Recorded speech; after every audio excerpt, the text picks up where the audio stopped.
Salut les dinos, est-ce que je vous ai déjà dit que je kiffais grave le cinéma espagnol? Des mecs comme Jaume Balagueró, ou encore Alex de la Iglesia. ce sont des réalisateurs géniaux. Les films espagnols et du coup européens ont ça de qui sont complètement tarés. C'est des films qui enfin je sais pas comment vous le dire, mais il y a toujours quelque chose de complètement dingue. Enfin, je sais pas si vous avez déjà vu des films de ces réalisateurs-là, ou même de Dario Argento. Regardez Suspiria, c'est des films complètement barrés. Je crois pas connaître des réalisateurs qui font des trucs aussi dingues. Je pense très fort au film par exemple Mes chers voisins, avec un vieil homme riche qui va mourir dans son appartement et tous les voisins vont se battre et se mettre sur la tronche pour réussir à avoir la fortune du vieux. Voilà, ça vous place un petit peu le truc. Il y a Balada Triste qui est très très bien aussi. Il y en a d'autres, il y a 800 balles. Voilà. Allez jeter un œil sur le cinéma espagnol, le cinéma européen, italien, il y a de très bonnes choses à voir.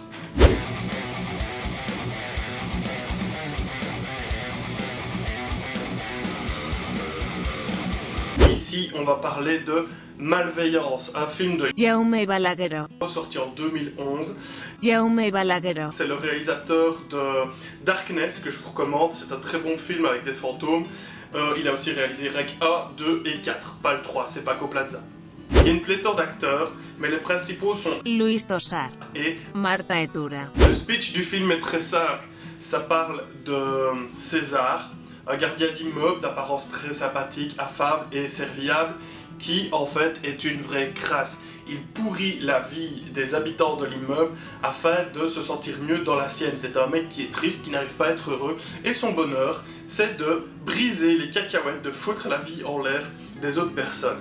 Et plus particulièrement de la jolie Clara, c'est une jeune fille très pétillante, souriante, qui au moins de problème, ben voilà, la fille elle relativise, elle garde le sourire, et ça pourrit la vie de César, mais en mode 3000.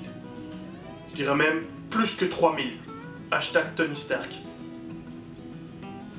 C'est un film méchant. Dans tous les sens du terme. Je veux dire que le héros est un sale type. C'est un héros. C'est lui qu'on suit pendant tout le film. Donc ce type est juste mauvais. Il aime faire du mal aux autres, il aime pourrir la vie des gens, et on va suivre ce gars du début à la fin du film. Donc c'est un film profondément méchant. Au départ, ce mec a l'air tout à fait normal, il est un peu décarni, il a pas l'air méchant, il a une voix douce, il est plutôt sympathique avec les gens qui passent devant lui, il ouvre la porte, voilà, quelqu'un d'affable. Et il y a quelques trucs qui sont un peu zarbi, il y a une gamine qui lui fait du chantage, et on va comprendre pourquoi plus tard forcément, et il y a Mademoiselle Clara, etc.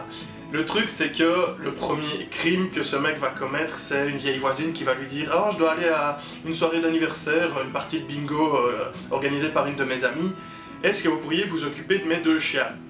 Le mec dit « Oui, pas de souci, je sais bien, des 2 chiens à régime spécial, 2 mesures d'une nourriture bien spécifique, parce que sinon il tombe malade, il a la diarrhée. »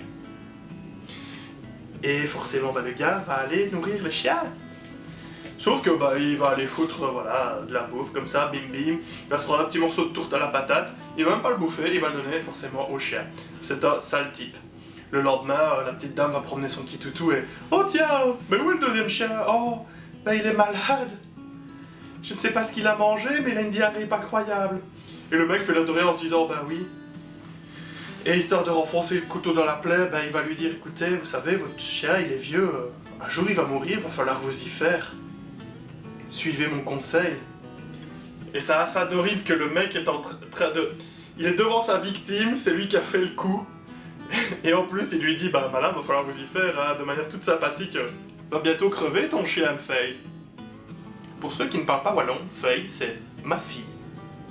C'est un petit mot qu'on dit, amicalement, en général, aux demoiselles. Les garçons dira fille.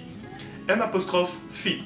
Pour mon gars. Je suis pas ton gars, mon pote. C'est pas ton pote, mec. Je suis pas ton mec, mon gars. C'est pas ton gars, mon pote. Je suis pas ton pote, mec. Par après, on va se rendre compte qu'en fait, sa victime préférée, c'est Clara. Le mec se planque tous les soirs en dessous de son lit, il attend que la fille aille dormir, et il a planqué dans un petit trou du matelas un masque, pour mettre sur son visage, un petit masque de chantier, et une petite bouteille de chloroforme, avec un petit miroir pour vérifier qu'elle dort bien, et un petit tissu pour pouvoir l'endormir. Donc le gars sort discrètement de sous le lit, met un peu de chloroforme sur le tissu et il endort Clara de manière, il la drogue quoi, forcément, pour pas qu'elle se réveille. Et son petit truc à lui, c'est d'aller faire dodo avec Clara. Le lendemain matin, il se réveille toujours suffisamment tôt pour que la fille soit toujours suffisamment droguée pour qu'elle ne se réveille pas, et il va mettre en place son petit rituel de pourrissage de vie. En gros, il va utiliser la brosse à dents de Clara pour se laver les dents. C'est dégueulasse. Il va mettre avec une seringue il va injecter dans les produits de beauté de Clara des trucs pour qu'elle commence à avoir des boutons et tout ça dans le visage. C'est dégueulasse. Et après, tranquillou, le mec, il remet tout en place, l'air de rien, il regarde un peu, tiens Clara, tu as peur des insectes? Ça me donne une idée.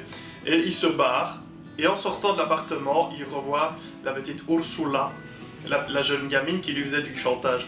Et en fait, on se rend compte qu'elle habite dans l'appartement en face et que si elle lui fait du chantage, c'est parce qu'elle le voit sortir de là.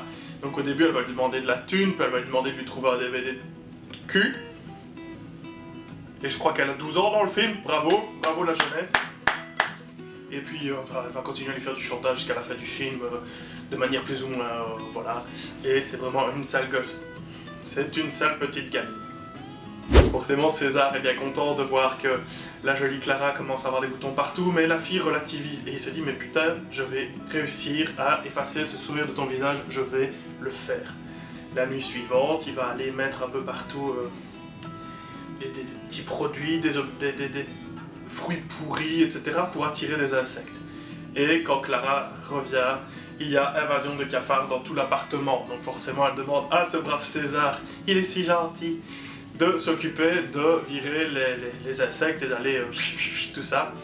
Et alors lui, il est content parce que non seulement il va pouvoir, il réussit à lui pourrir la vie parce que la fille meurt de peur des insectes, en plus il va pouvoir jeter ses affaires, il va pouvoir avoir accès à l'appartement en mode pépère. C'est déjà ce qu'il fait pendant la nuit, mais là, ça lui fait plaisir, tu vois, parce qu'il va pouvoir faire des petits coups. Dégueulasse. En plus. C'est vous dire à quel point le mec est pourri jusqu'à la moelle. Il va de temps en temps rendre visite à sa vieille mère qui est dans un hôpital. On sait pas trop ce qu'elle a, mais la dame ne parle pas, elle ne bouge pas, enfin ou quasiment pas. En tous les cas, elle ne sait pas réagir. Et le mec lui raconte comme ça, de manière tout à fait normale. Ouais, tu sais, je sais que je ne suis qu'une merde pour toi, mais je vais pourrir la vie de cette petite salope de Clara. Je vais continuer, parce qu'en plus... Il faut savoir que le mec, non content d'aller se promener chez elle pendant la nuit, de dormir avec, et d'autres choses, et de faire tout ce qu'il peut pour lui pourrir l'existence, c'est qu'il lui envoie des lettres anonymes et des messages, des SMS anonymes, avec des insultes du genre t'es une grosse je vais te ta race et je vais te le cul jusqu'à ce que t'en espèce de arrête de sourire, je vais devoir pleurer. C'est pas beau, faut pas parler comme ça les enfants si vous regardez ça, c'est pas bien. Nous arrivons à la zone spoil. Je t'affiche donc un compteur, histoire que tu puisses sauter. Si ça ne t'intéresse pas, que tu t'en fous, continue à regarder. Mais si tu veux voir le film, regarde-le, et puis on en reparle après, d'accord? Bye bye. Attention maman, voilà les spoilers. Dans le film, on voit toujours Clara toute seule, et on se rend compte qu'en fait, ça fait 6 semaines qu'elle n'a plus vu son copain. Un beau jour, le mec revient, ils sont tous heureux, bisous machin, et forcément, ils vont faire leur petite affaire. Mais qui se trouve en dessous du lit? C'est ce brave César. Et il est là avec ses objets en main, et à un moment, un geste un peu trop fort, il va se sproucher, du verbe sproucher, du chloroforme dans la tronche et va essayer de se tirer du lit discrètement et de se barrer. Sauf que comme le produit commence à faire effet, il ne trouve pas de meilleure idée que d'aller se planquer dans la baignoire avec vous savez, un rideau de douche, histoire de se dire le lendemain matin, Clara allume la douche, le mec se réveille, oh mon dieu, qu'est-ce qui se passe? Où est-ce que je suis? Et va devoir se barrer de l'appart. Le truc c'est qu'il n'a plus affaire qu'à une seule personne, mais à deux, ce qui rend les choses beaucoup plus difficiles. Donc il va commencer à partir un peu partout dans l'appartement. Et je vais te faire un rototo de café, la gimmick. Merci le rototo de café. Donc il va commencer à aller un peu partout dans l'appartement, à se bloquer derrière des trucs à gauche, à droite, pour essayer de ne pas se faire voir. Et il va se rendre compte qu'il a oublié son sac de sport avec tous ses ustensiles dedans et un petit carnet, qui aura son importance plus tard. Et le petit carnet, il va le rechercher. Donc il passe comme ça, et il se met à côté de la porte, il attend qu'il ne le voit pas, hop, il passe, il chope le petit carnet, il se le met dans le futon. Ouais, le futon. Pas celui sur le tu dors, celui. Ouais, ça va, c'est un futal, fais pas chier.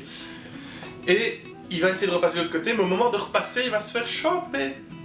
Et alors le mec va le poursuivre dans l'appartement, il dit « Ah, mais qu'est-ce que vous foutez ici et tout ?» Et lui, il se démonte pas, il fait « Et vous, qu'est-ce que vous faites là? Je vais appeler la police, vous dérangez mademoiselle Clara !» Forcément, la fille arrive en disant « Mais non, t'en fais pas!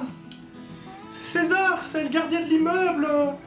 Qu'est-ce que vous faites là, César ?» Vous remarquerez d'ailleurs que j'imite trop bien les voix de femme. Et le mec va prétexter que « Bah, oh, j'ai oublié mes affaires chez vous en venant tuer les insectes, je venais les récupérer, mais je ne savais pas que vous étiez pas toute seule. » Forcément, l'amoureux, il a des soupçons, il se dit quoi pour un type zarbi, machin. César se barre, retourne dans son appart, il a un petit appartement dans le sous-sol, et à ce moment-là, en fait, les proprios l'attendent et lui disent « Bah, mon petit gars, t'es viré, tu fais pas bien ton boulot, etc. T'es un peu zarbi, donc t'es viré, t'as une dizaine de jours pour te casser de l'appartement. » Et là, il se dit « Faut que j'enclenche la vitesse supérieure, parce que, bah, Clara, elle est quand même toujours heureuse, et d'autant plus que son amoureux est revenu. » Ben oui. Et donc, il va reprendre son boulot normalement, et Clara et son amoureux vont passer devant, et je vous dis, dans une semaine ou deux, enfin, on va aller passer un petit week-end en amoureux quelque part, on s'en fout, et on reviendra pas avant un moment. Donc il se dit, aïe aïe aïe, quelqu'un peut prout. Et alors il dit, ah bah ça va, mademoiselle Clara, passez un bon moment. Elle dit, ah oui, bah tout d'abord, je vais à une visite médicale, et puis on partira. Et quelques heures après, ils reviennent, ils ont l'air un peu furax comme ça, et ils remontent dans l'appart, et forcément César est planqué en dessous du lit, parce qu'il le faut bien. Et oui, nos envies nous rattrapent. Et puis vous savez, les envies prennent vie du côté de chez vous. Et en gros, il va se rendre compte qu'ils se disputent parce que Clara est enceinte de 4 semaines. Mais comme je vous l'ai dit plus tôt, elle n'avait plus vu son âme depuis 6 semaines. Je vous laisse 4 secondes pour faire le rapprochement. Il l'a violée pendant son sommeil. Et forcément une petite dispute, etc. Ils vont se coucher et César, en bon maniaque, va les endormir tous les deux. Et c'est ça, c'est vraiment une scène que je trouve hyper glauque parce qu'il y a de la tension, vous voyez, il y a le moment où il essaie de s'échapper de l'appartement, vous vous dites merde, vous avez pas envie qu'il se fasse choper en même temps si, enfin vous voyez, il y a cette tension, etc. Mais là c'est méchamment glauque, il va se coucher entre les deux, à poil. Il y a monsieur à gauche, Clara à droite, et il va se coucher à poil entre les deux, en cuillère. C'est pas mignon. Donc ouais, il y a ce niveau de glauquerie là qui fait vraiment que ça... Et alors, bon ben...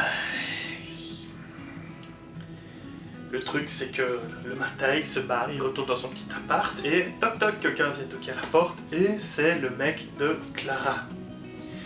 Le gars lui dit « Oui, vous pouvez venir 2 minutes dans l'appart, je crois qu'il y a encore des insectes, il faudrait repasser un petit coup de pchit anti-insectes. » Le brave César arrive dans l'appartement et il se rend compte qu'il n'y a pas d'insectes. Par contre, le matelas sur le lit est retourné et il y a tous ces jolis petits objets qui sont positionnés dessus. Et le mec lui dit « Dis donc, qu'est-ce que tu fous, espèce de malade? Tu viens visiter ma meuf quand je suis pas là, etc. » Forcément, il commence à se battre, parce que César ne cherche même pas nier, c'est genre « Ouais, mais moi au moins, quand moi je suis là, tu vois, je m'en occupe de ta meuf. » Ils vont commencer à se battre, etc. Le petit miroir que César utilise pour mater est cassé, donc il va le prendre, il va l'enfoncer dans, je crois que c'est dans la gorge du mec, enfin peu importe. Et le gars va commencer à saigner à mort. Et il se dit, qu'est-ce que je fais? Il prend le gars, il l'amène, oups, il le tape dans la baignoire, il lui ouvre les veines à la bière, parce que bon, forcément, il faut que ça... Et il est réaliste. Il lui met le morceau de miroir dans la main, il allume l'eau, et il laisse couler, il va remettre le lit comme il faut, il remet ses petits objets en dessous, et il se barre, tout simplement. Forcément, la brave Clara, elle revient, elle trouve le cadavre et elle est dévastée. Et forcément, suite à ça, les flics arrivent, etc. Et ils commencent un peu à avoir des soupçons sur César. Mais aucune preuve possible. Le seul problème, c'est la petite Ursula, qui continue à lui faire du chantage. Mais comme César, c'est un enfoiré de première, il va menacer Ursula de la balancer par la fenêtre, il va endormir toute sa famille et dire, voilà, je sais où t'habites, je sais où sont tes parents. Si j'ai buté le mec de Clara, je peux te buter toi, je peux buter toute ta famille, je sais où vivent tes grands-parents, je sais où vivent tes copines, je sais où tu vas à l'école. En gros, c'est un vilain, quoi. Vraiment un vilain. Donc il retourne à sa petite vie tranquille, et Clara va décider de partir chez ses parents pendant un moment. histoire de élever son gosse, en tous les cas le faire naître, et de pouvoir se sentir un peu mieux. Et le film se conclut sur ça, c'est César qui envoie une lettre à Clara, une de ses fameuses lettres, avec le petit carnet qu'il avait été récupéré au départ dans son futon, rappelez-vous. Et la fille ouvre, elle est chez ses parents, c'est vraiment beau, etc. Elle ouvre le truc, elle lit la lettre qui lui dit « Salut Clara, maintenant tu dois te douter de qui je suis, super la vie, j'ai adoré te pourrir ton existence, c'était trop bien, c'était le seul truc qui me rendait heureux. Et lis le carnet, j'explique dedans tout ce que je t'ai fait subir pendant les semaines ou les mois où j'ai travaillé dans l'immeuble, et j'espère que tu te rappelleras de moi quand tu regarderas le visage de notre enfant. » Clara prend le bébé dans ses bras et commence à pleurer, forcément. C'est horrible, et il a réussi. Le film s'arrête ici. Donc, en gros, ici, on a droit à un film d'1h30, 2 heures même, je pense, presque, complètement barré, où on suit un type méchant, mesquin, qui pourrit la vie des gens, qui est cruel, et toujours... Vous voyez, c'est finot, quoi, c'est un vrai salopard. Et le mec survit à la fin. C'est le héros du film. Il ne se fait pas choper par les flics, il ne se fait pas arrêter, il se barre, il fait ses petits cartons et il se casse. Il a réussi son coup. C'est... waouh! En général, dans ce genre de film-là, on s'attendra à ce que le méchant se fasse choper, mais pas ici. Le méchant a gagné. Et ça, j'aime bien, vous voyez, ça sort un petit peu des carcans habituels. De se dire, bah ouais, il va se faire choper, ou il va se suicider, ou il va se faire, enfin, quoi que ce soit. Non! À chaque fois, il s'en sort, et il s'en sort jusqu'au bout. Le film s'arrête avec Clara qui pleure, elle se rend compte de ce qui s'est passé, et lui, il est content. Et c'est tout. C'est complètement barré. Ah, les Espagnols, ils font de la corrida, et ils font des films où les méchants, ils gagnent à la fin. J'aime que les films où les méchants gagnent à la fin, parce que la corrida, c'est pas bien. Bienvenue à toi, si tu as sauté la zone spoil, je te fais un bisou. Et si tu n'as pas sauté la zone spoil, bah t'as un bisou aussi, c'est gratuit. Seigneur, voilà, grand seigneur. Merci, Mr. Dinoboy. Enfin voilà, donc je vais conclure en essayant de pas re-spoiler, parce que c'est quand même vache. Donc c'était un film pas mal, avec une fin plutôt inattendue. Ça retourne un peu le genre, il y a un petit côté un peu... Je veux dire que c'est un peu rigolo quelque part de voir ce type complètement taré essayer de pourrir la vie des gens, mais c'est un vrai drame et un vrai thriller psychologique quelque part. Parce que waouh, le gars, il va loin quoi, il va très loin. Et donc, je vous conseille, comme toujours, forcément, si je vous fais une critique en général, à part la première sur Serbian Film où j'ai dit regardez pas ça, c'est de la daube. Enfin, chacun son truc, mais enfin, moi j'ai pas aimé. Mais là, franchement, faut le voir, c'est vraiment trop bien. C'est un film qui finit bien, qui finit mal et qui... Voilà. Donc allez jeter un œil sur Malveillance. C'est un film très très fort. Avec des moments où vous pouvez un peu rigoler quand même. Enfin, pas rigoler genre vos éclats, mais vous allez un peu sourire en vous disant putain, quel homme foiré. Et des moments où vous allez avoir de la tension, où vous allez vous dire waouh, c'est fait, il va se faire choper tout et... Voilà. Je m'arrêterai sur ça parce que sinon ça spoil méchant. Comme d'hab, je vous invite à clochette, like, partage, abonnement, bisous, cœur, tout ce que vous voulez. Ça fait toujours plaisir, je vois que la chaîne est en train d'augmenter en abonnés, en vues, etc. Et ça me fait vraiment plaisir. Elle a gagné quelques abonnés, c'est pas 25 000 d'un coup, hein, mais en très peu de temps, et ça c'est vraiment chouette, donc je compte sur vous pour continuer à faire grossir la chaîne. Je ne vous remercierai jamais assez, donc je vous embrasse et je vous dis à la prochaine.